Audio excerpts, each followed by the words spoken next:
Olá, tudo bem com vocês? Hoje nós leremos o livro de Gênesis, do capítulo 38 ao 41. Estou muito contente por você estar aqui comigo. Sabe o que diz no livro de Romanos, capítulo 10, versículo 17? Diz isso: de sorte que a fé é pelo ouvir, e ouvir pela palavra de Deus. Bom, agora vamos ao resumo dos capítulos. Gênesis 38 traz um relato da iniquidade de Judá.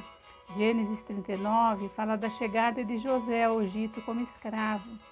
Gênesis 40 relata como José, na prisão, interpretou 2 sonhos.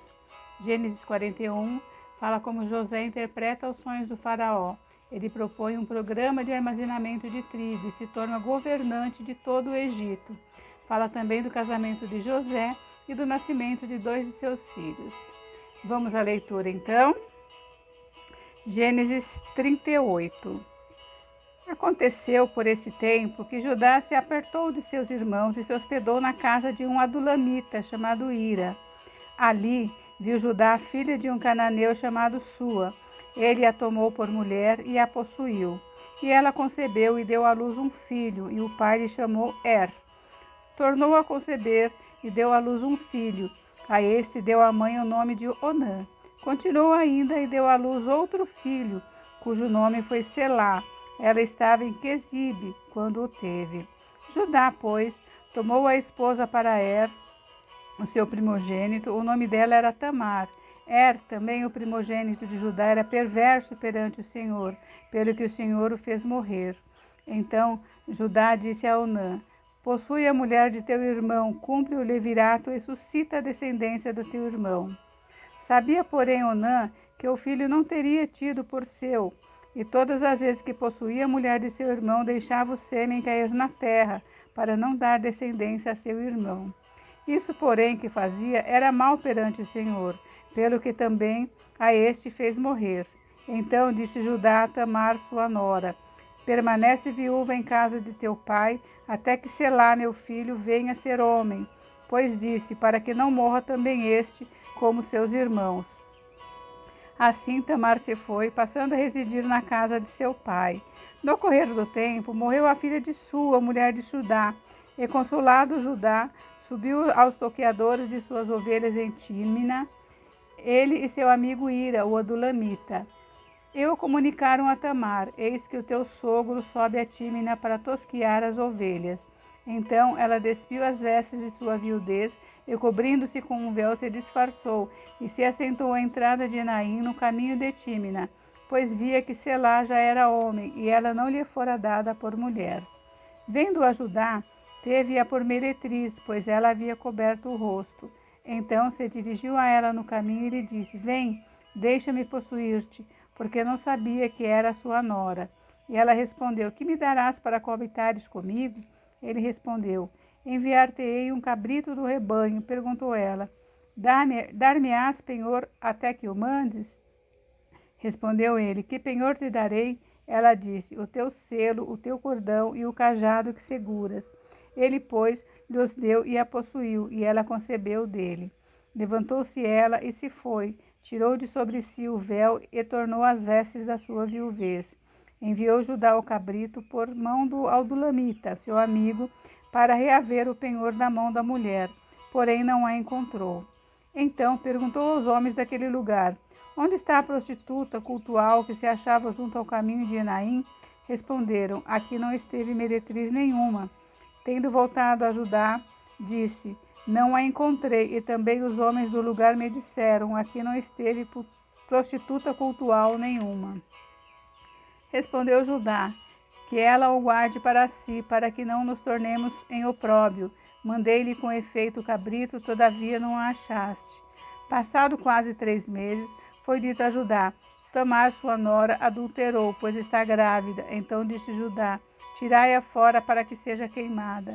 Em tirando-a, mandou ela dizer a seu sogro: do homem de quem são essas coisas eu concebi. E disse mais: reconhece de quem é esse selo, e este cordão, e este cajado?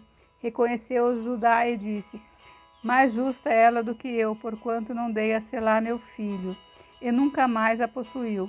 Acontece que, estando ela para dar à luz, havia gêmeos em seu ventre.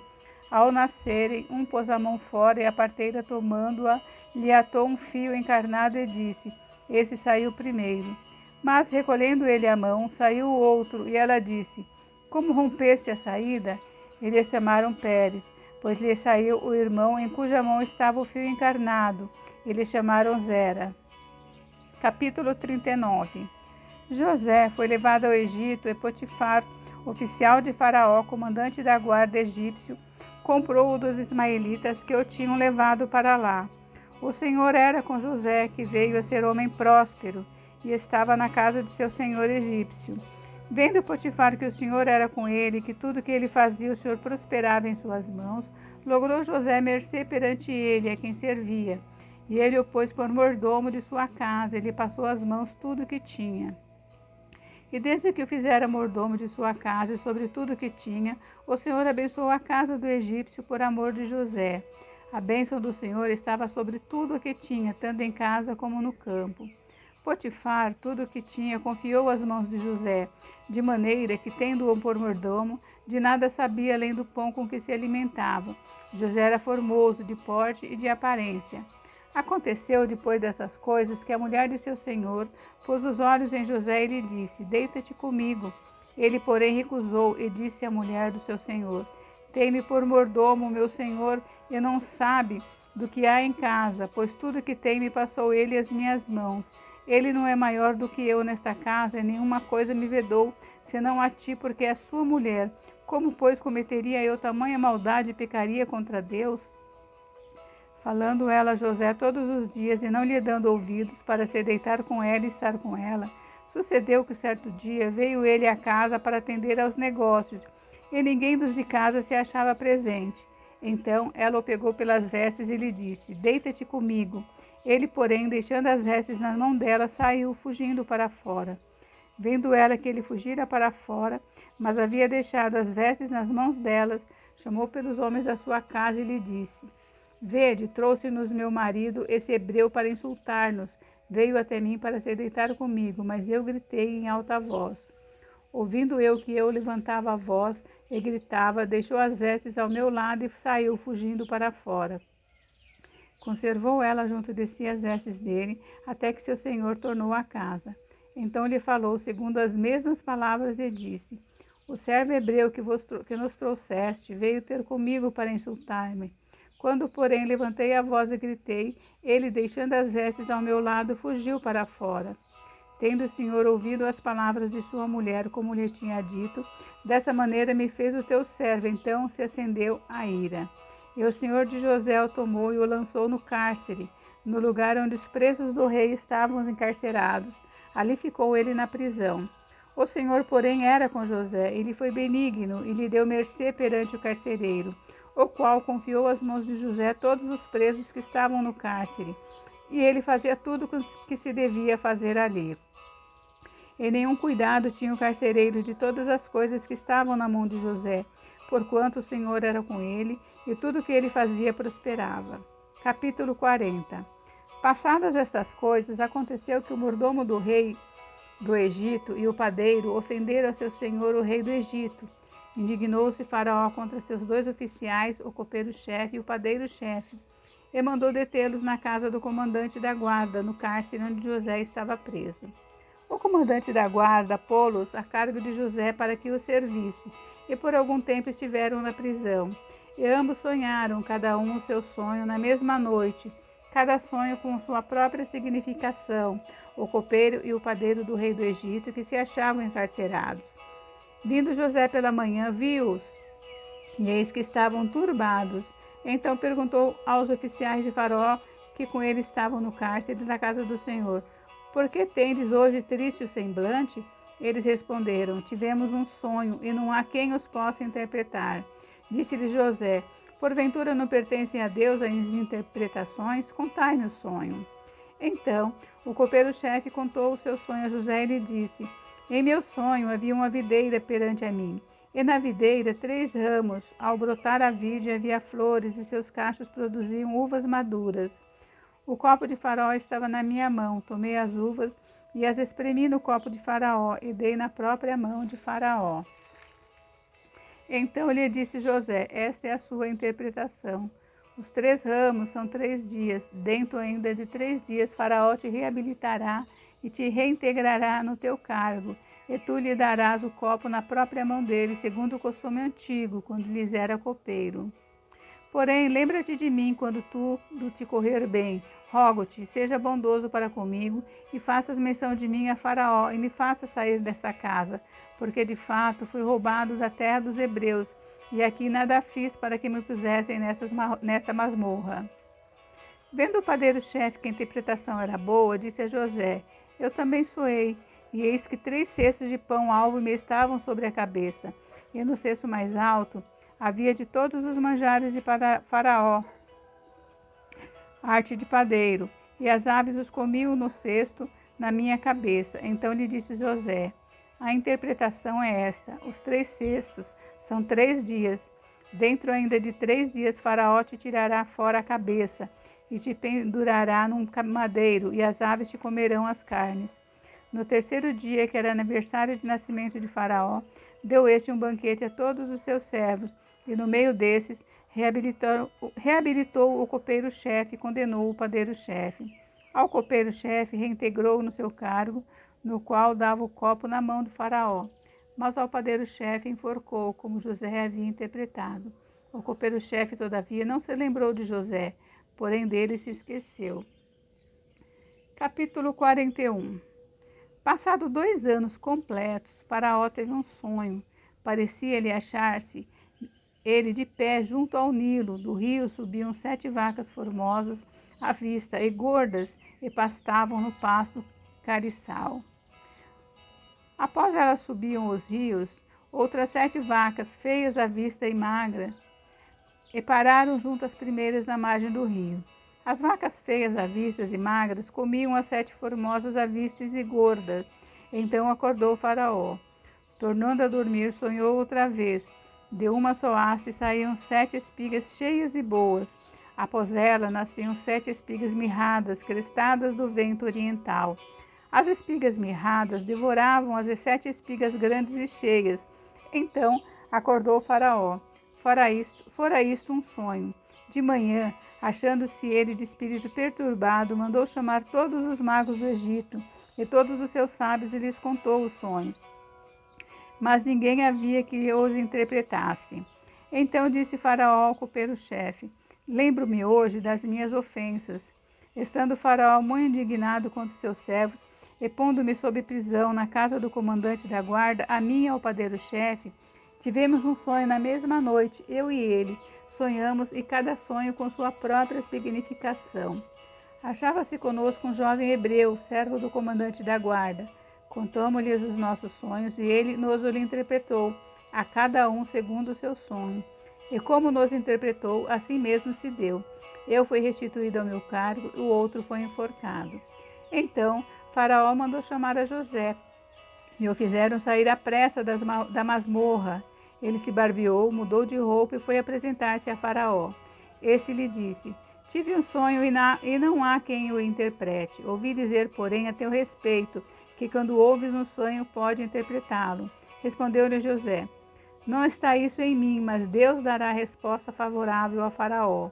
Então contou Faraó a José: no meu sonho estava eu de pé na masmorra do Nilo, e eis que subiam dele 7 vacas gordas e formosas à vista, e pastavam no carriçal. Após estas subiam outras vacas, fracas, muito feias à vista e magras. Nunca vi outras assim disformes em toda a terra do Egito. E as vacas magras e ruins comiam as primeiras 7 gordas, e depois de as terem engolido, não davam aparência de as terem devorado, pois o seu aspecto continuava ruim como no princípio. Então acordei. Depois vi em meu sonho que 7 espigas saíam da mesma arte, cheias e boas. Após elas nasceram 7 espigas secas, mirradas e crestadas do vento oriental. As 7 espigas mirradas devoravam as 7 espigas boas. Contei-o aos magos, mas ninguém houve que me interpretasse. Então lhe respondeu José: o sonho de Faraó é apenas um. Deus manifestou a Faraó o que há de fazer. As 7 vacas boas são 7 anos, as 7 espigas boas também serão 7 anos. O sonho é um só. As 7 vacas magras e feias que subiam após as primeiras serão 7 anos, bem como as 7 espigas mirradas e crestadas do vento oriental serão 7 anos de fome. Esta é a palavra como acabo de dizer a Faraó, que Deus manifestou a Faraó que ele há de fazer. Eis aí, vem 7 anos de grande abundância por toda a terra do Egito. Se erguer-se-ão 7 anos de fome, toda aquela abundância será esquecida na terra do Egito, e a fome consumirá a terra. E não será lembrada a abundância da terra em vista da fome que seguirá, porque será gravíssima. O sonho de Faraó foi dúplice, porque a coisa é estabelecida por Deus, e Deus se apressa a fazê-la. Agora, pois, escolha Faraó um homem ajuizado e sábio, e o ponha sobre a terra do Egito. Faça isso, Faraó, e ponha administradores sobre a terra, e tome a 5ª parte dos frutos da terra do Egito nos 7 anos de fartura. Ajuntem os administradores toda a colheita dos bons anos que virão, recolham cereal debaixo do poder do Faraó, para mantimentos nas cidades e os guardem. Assim, o mantimento será para abastecer a terra nos 7 anos da fome que haverá no Egito, para que a terra não pereça de fome. O conselho foi agradável a Faraó e a todos os seus oficiais. Disse Faraó aos seus oficiais: acharíamos porventura homem como este, em que há o Espírito de Deus? Depois disse Faraó a José: visto que Deus te fez saber tudo isto, ninguém há tão ajuizado e sábio como tu. Administrarás a minha casa, e a tua palavra obedecerá todo o meu povo. Somente no trono eu serei maior do que tu. Disse mais Faraó a José: vês que te faço autoridade sobre toda a terra do Egito. Então tirou Faraó o seu anel de sinete da mão e o pôs na mão de José. Fê-lo vestir roupas de linho fino e lhe pôs no pescoço um colar de ouro. E fê-lo subir ao seu segundo carro, e clamavam diante dele: inclinai-vos. Deste modo o constituiu sobre toda a terra do Egito. Disse ainda Faraó a José: eu sou o Faraó, contudo, sem a tua ordem, ninguém levantará a mão ou pé em toda a terra do Egito. E a José chamou o Faraó de Zafenate Paneia, e lhe deu por mulher a Asenate, filha de Potífera, sacerdote de On, e percorreu José toda a terra do Egito. Era José da idade de 30 anos quando se apresentou a Faraó, rei do Egito, e andou por toda a terra do Egito. Nos 7 anos de fartura, a terra produziu abundantemente, e ajuntou José todo o mantimento que houve na terra do Egito durante os 7 anos, e os guardou nas cidades. O mantimento do campo ao redor de cada cidade foi guardado na mesma cidade. Assim, ajuntou José muitíssimo cereal, como a areia do mar, até perder a conta, porque ia além das medidas. Antes de chegar a fome, nasceram os 2 filhos a José, os quais lhe deu Asenate, filha de Potífera, sacerdote de On.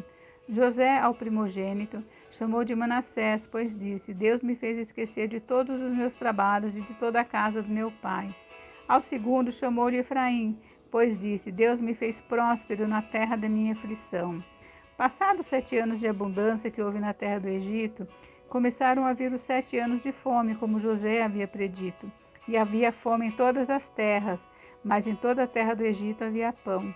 Sentindo toda a terra do Egito a fome, clamou o povo a Faraó por pão. E Faraó dizia a todos os egípcios: ide a José, o que ele vos disser, fazei. Havendo, pois, fome sobre toda a terra, abriu José os celeiros e vendia aos egípcios, porque a fome prevaleceu na terra do Egito. E todas as terras vinham ao Egito para comprar de José, porque a fome prevaleceu em todo o mundo. Acabamos por hoje. Se você gostou, dá um clique em gostei, deixe seu comentário, inscreva-se no canal, me siga e compartilhe. Até a próxima leitura. Beijos, beijos!